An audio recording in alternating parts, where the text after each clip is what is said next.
First of all, I'd like to thank the Air Chief for gracing this occasion, sir. Thank you very much, sir. It's an honor and a privilege for our forum, to have the opportunity to host you, sir. Before I start my question and answer session with the Air Chief, I'd like to say that, Operation Kaveri is happening, you're all aware.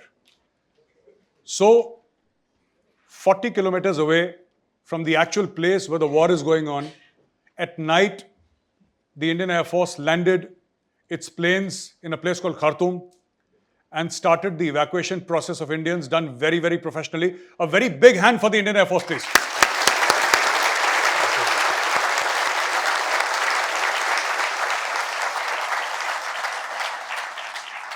And after this session, if you have any questions regarding the evacuation, you may like to ask the Chief. Right. So the first question is, sir, with your permission, sir? Yep. You've spoken about the Indian Air Force and how it needs to become an Indian Air and Space Force, sir. So are there natural linkages for this transformation? That's one, sir. Number two, do you look at the air and space medium to be one common continuum? There's no doubt on the second part where air and space are considered as one continuum, because anything that you launch into space has to go through the medium of air, and anything that comes back also has to come back through the medium of air. So there is no doubt in the fact that we have to consider them as one continuum. The similarities between the two domains are also far too many to be ignored. For example, the ability to maneuver in 3 dimensions, the longer reach, the precision, which are typical characteristics of air power, are also evident in space power abilities. So therefore, it behoves on us to now look at the future and maybe even emulate some other nations what they've done to get the air and space power together under one domain, under one organization. So I think the future lies in accepting the fact that it is one continuum and we have to work in tandem with each other. Though there's no denying the fact that the space applications and utilities will be used across all domains, not just the air domain. The major users will be the military, the army, the navy, and all other civilian users will use the space applications. But the fact that space control and control of objects and assessment of their location, space situational awareness is all sort of an extension of the air domain awareness. Therefore, I'm quite certain, and I can say with a lot of emphasis, that they have to be considered as one continuum. Sir, thank you, sir. Sir, the Indian Air Force has recently revised its doctrine. And what are the salient changes and why was there need to revise the doctrine? Because many felt that the older one was working fine. So what are the new things that led to the revision of this doctrine, sir, of the Air Force? Let me take you back to almost 3 decades ago when we issued our first doctrine in 1995. So that doctrine was meant to sort of educate internally within the Air Force the strengths of air power, how air power can be utilized, what are the typical characteristics of the air power, and how we can operate jointly with other services. Thereafter, a decade later, somewhere in 2007, we realized the need to revisit and revise the air power concepts because of the changing technology, the changing geopolitical situation, and so on. So we issued a second revision sometime in 2007. Till then, our doctrine were classified documents which are accessible only to people within the Air Force. So in 2012, we sort of updated the 2007 doctrine and put it out in the public domain for the first time. So it was available to all the national security apparatus, the practitioners of air power, the academia, everybody else had access to the air power doctrine. Now 10 years down the line, we realized that there have been many catalysts for which demanded a change in or a revision of the doctrine. Firstly, of course, is the changing geopolitical situation. More importantly is the technology. The way technology has revolutionized the way modern wars are going to be fought, it is very incumbent on us to incorporate that in our doctrine. The third is the capability of the adversaries. We all are aware of the growing capability of the adversaries in our subcontinent, and we have to factor that in. And I think most important is the previous editions of doctrine did not cover the grey zone operations, or what we call no war, no peace operations. So this doctrine has a chapter dedicated to no war, no peace operations, and it also considers all the emerging domains of warfare with a lot of emphasis on space, cyber, and on multi-domain operations. And here I would like to highlight the fact that every chapter in our doctrine, almost every page talks about joint operations, though it's an Air Force doctrine, but it emphasizes on joint operations. Excellent, sir. Sir, again, coming back to the operational doctrine, it talks about how the IAF from an air power becomes, sir, an aerospace power. Sir, in the backdrop of continuously changing rules of global warfare and technology advancements and all that, sir. How do you see the IAF adapting itself to the new operating environment in the future, sir? I told you, now the space domain will percolate and it will have its effects across all other domains of warfare today. Like cyber, it is all encompassing. It will have an effect on the operations and the capabilities of all the three services. There's no doubt that space utilities and applications will enhance the capability of the Army and the Navy. But for the Air Force, I can say that there will be a little extra enhancement in the capabilities purely by the fact that some of the roles and missions carried out by the Air Force, the air power, have now been taken over by the space power. To quote an example, our strategic reconnaissance capability in the 80s and 90s and 2000s was based on one strategic recce aircraft that we had, the MiG-25, the trisonic aircraft, which used to fly stratospheric levels to meet the demands of the three services for reconnaissance. Now, this role has been completely taken over by space. Similarly, we foresee that in future there will be some air power roles which will merge into the space power roles. Therefore, it is once again important that we understand the fact that we cannot divide these two into two separate powers, and we have to start looking at them as one congruous power. Sir, traditionally, sir, as far as space is concerned, it was always considered peaceful. People going to space, humans in space, sir, humans landing on the moon. All this was with the backdrop of, scientific inquiry, scientific achievement, exploration. Now we're talking about weaponization of space. So that is another new factor which is coming up, weaponization of space. So my question is, sir, how do you look at this transition? And what will be its effects in future conflicts? Because now we're talking about actually fighting in space with our adversaries. How do you look at this? While what you said is correct, that the space applications initially were developed purely for civilian use, and they have made a huge change in the way the applications can be utilized right across every field that you can think of. But I think you may not be wholly correct when you say that they started with civilian applications. Because the first object which went into space, I think, was the V2 rocket, the German V2 rocket, which touched near space and came back. So militarization of space had started simultaneously along with the civilian usage.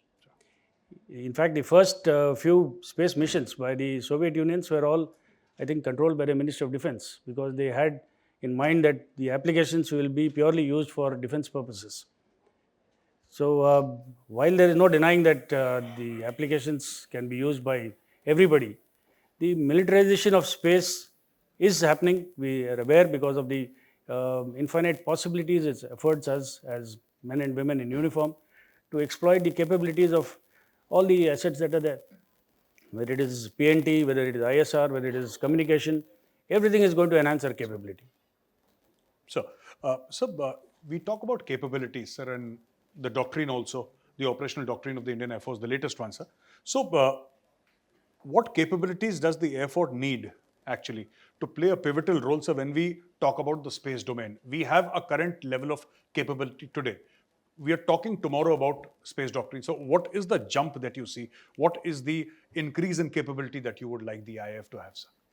I would not like to start with what the Indian Air Force would like to have, but you just mentioned this word space doctrine. This will be a national doctrine, and it will have elements of primarily the civilian usage of space. Sir. And I think there will be an element of the military doctrine as a part of it.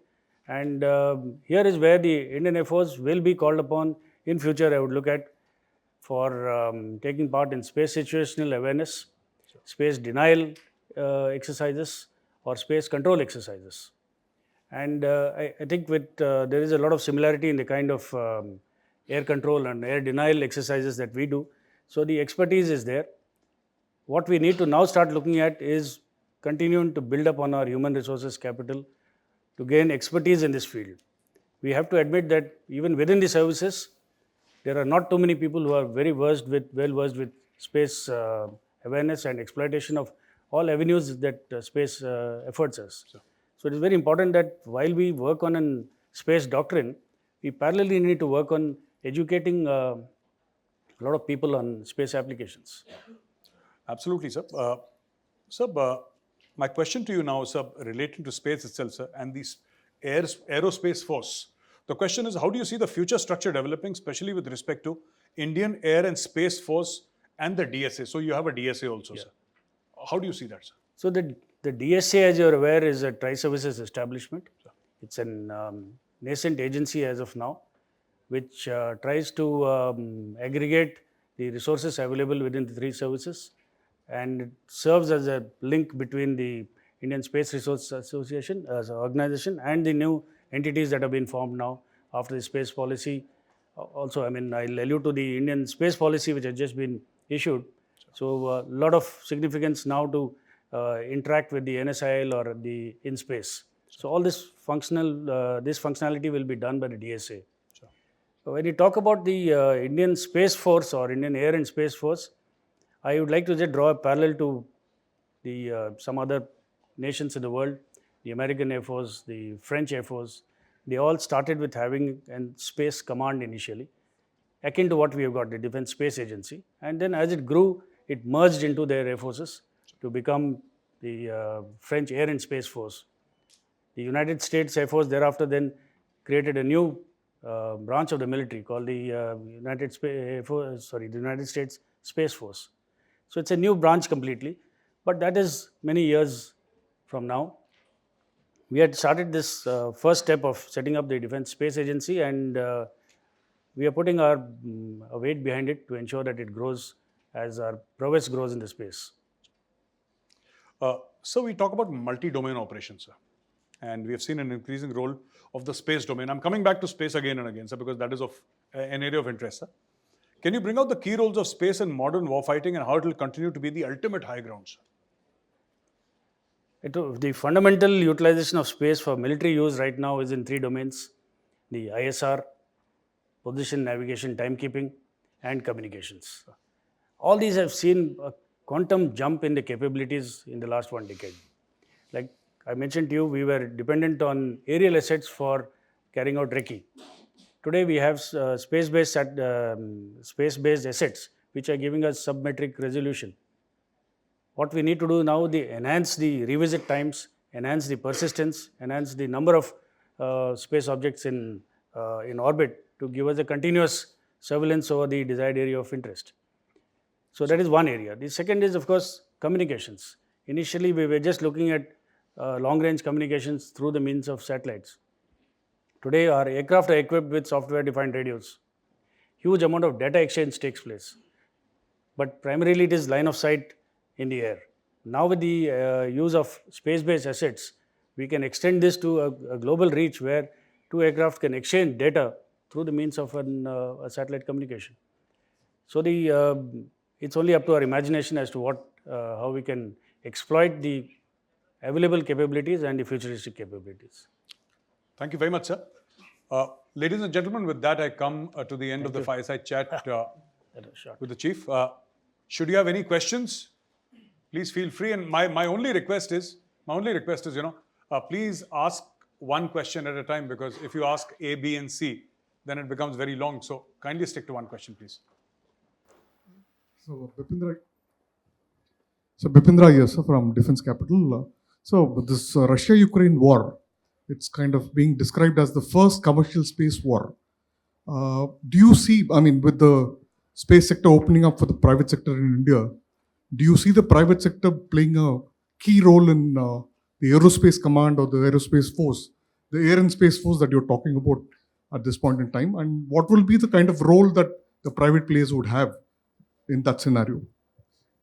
I think the democratization of space through the new policies issued in the last 1 or 2 years is the biggest revolution that has taken place in our environment.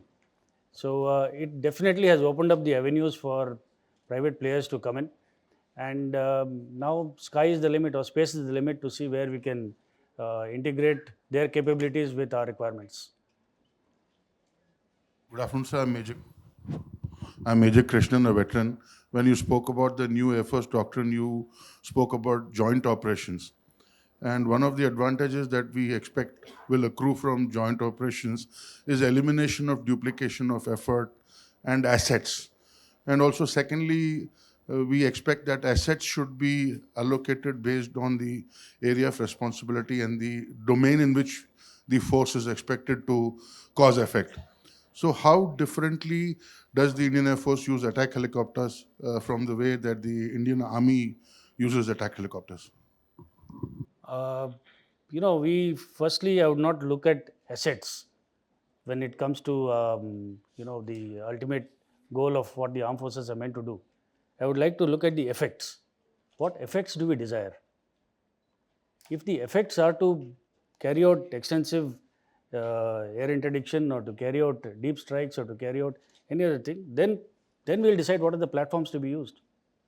And exploitation of the platform is always based not only on a capability but also on the situational, the situation that occurs at any given time. It is very dynamic. I cannot say that I will lock in this asset only for this particular role. It will not be used for anything else. That's a criminal waste of assets.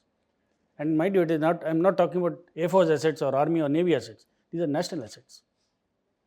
So in our concept of operations, which flow from our doctrine, we have given guidelines as to how to capitalize on all the assets available with all the three services to deliver a strong punch where required.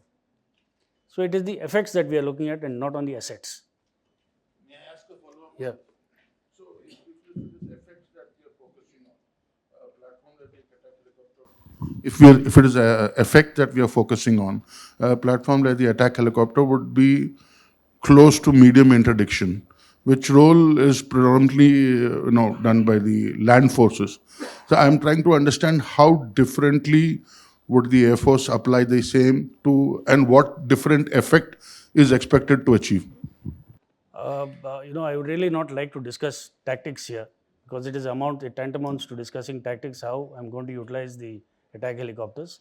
But suffice to say that the platforms have got adequate capability to be used in every role, in every terrain, and not just for medium interdiction. There are plans afoot to utilize them in roles that possibly you cannot imagine. And I would not like to disclose my cards here.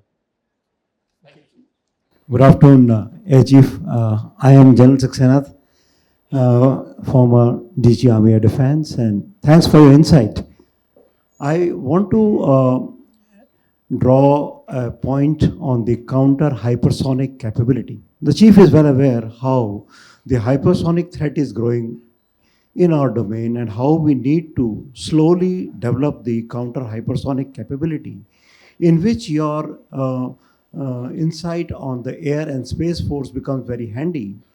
And in that, the global look-see capability in trying to detect the hypersonic weapon the world over is integrating the space sensors with LEO sensors and also having a distributed architecture of surveillance based on drones, based on high altitude platform systems, and connecting upward to the satellites.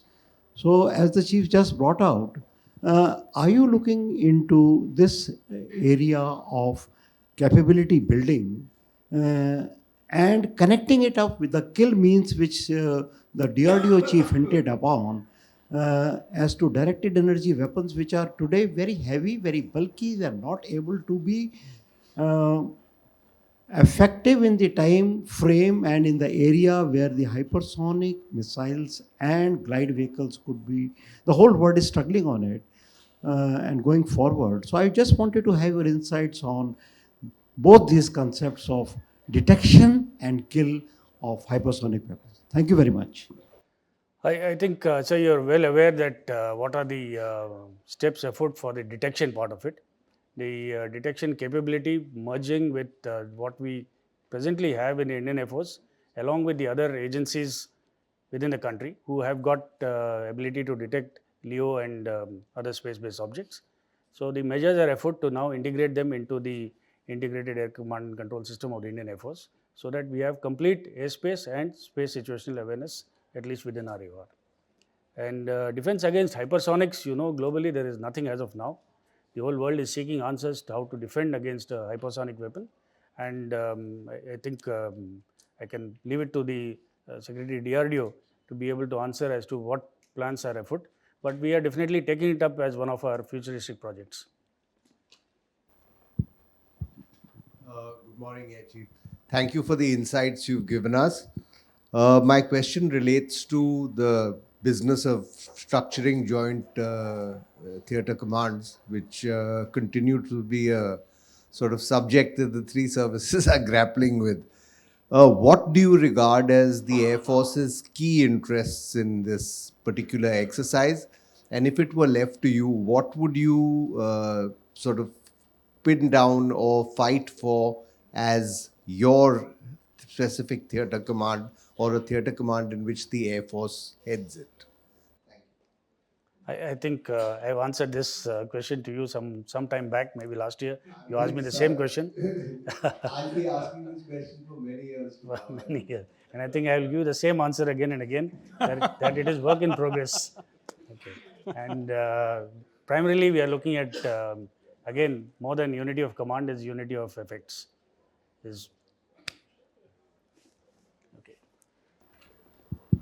Okay. Sir, can I? Yes, please. Thank you so much for the recognition, sir. Good morning, sir. It's an honor to be in your presence. So recently, the chief of the United States Space Force mentioned that there are threats beyond the planet, which of course he meant were countries creating defensive and offensive capabilities to target satellites. As the conversation flowed, I did refer to what Major Gaurav Arya was saying. How are we going to prepare for Space Force, which is a very different domain as compared to land and sea? And secondly, what does the Indian countermeasures have, since we do have enemies who wish to target our communication and satellite? You are aware of Mission Shakti of 2019, where we have demonstrated our capability to carry out a launch. However, this is the first step that we have taken. In future, what we should look at is, instead of having purely land-based offensive systems, we should have space-based offensive systems also. This will reduce the response time, have a probably a greater effect, and threaten more adversaries than what a land-based can do. Okay, so that is the future lies in having space-based offensive platforms. All right. Last two questions, please, only. Good afternoon, Because I sir. think we've already taken up too much of the chief's time. Thank you. Yeah, Please. Good afternoon, sir. It's really overwhelming to sit between among the distinguished guests here. So it's a personality question. So are you a Top Gun guy or an Iron Man? I think that's the toughest question, sir. That's the toughest one. That is the toughest one. I'll leave it for you to decide. Yeah. I saw your videos. It was an amazing video. So there's a question for that. Thank you. Anyway, last question, please. Good afternoon, sir. A very enlightening session. I'm Barkha Trihan from Delhi. Sir, a very serious question which I want to ask you is, what about the welfare of the army men? They go through lots of trauma. Men in uniform. So any policies for them? Are we looking into that? Of course, it is always that one of our top priorities. The welfare of our troops remains foremost in our minds at all times, during peace, during ops, whether they are in service or whether they are our veterans. So we have, for the veterans, all the three services have got robust organizational structure to meet the requirements. For example, the Air Force, we have an Air Force Association with regional chapters in all the states, and we have directorates of what we call Directorate of Air Veteran, Directorate of Army Veteran, and so on. So we definitely take extra steps to ensure that the welfare of the veterans is taken care of. And of the serving troops, it's a part of it's a responsibility of the commanding officer and the officers who are commanding troops and stations and bases to ensure that the welfare is taken care of. Sir, with due respect, I think much more needs to be done. Thank you, sir. I would look forward to suggestions from you. Yes, sir. What can be done? Sure, sir. Yeah. Thank you. I think I will take one. you'd like to take one more? Please. Last question. Right. So, since we have been talking about space so much, weaponization of space is not a new concept. As a matter of fact, the Soviets had a very formidable system called FOBS, Fractional Orbital Bombardment System, which was operational from 60s till the 80s. Only the strategic arms reduction treaties brought it down. My question is that our friends in the East, the Chinese, took a defunct ship called Varyag and they converted it into their first aircraft carrier called the Liaoning. Can we at least ensure that they don't do this to something like FOBS? Because the Russians, I'm sure, would sell anything right now. And if that happens, we have absolutely nothing to counter it. So, what do you want me to say? that is where the future is. I mean,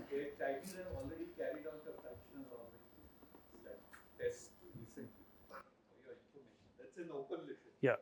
Thank you, All right. Samir. Thank you. Thank you very much, sir. Thank you so It's much. an honor and privilege, sir, to host you. Thank you, Gaurav. Thank you very much.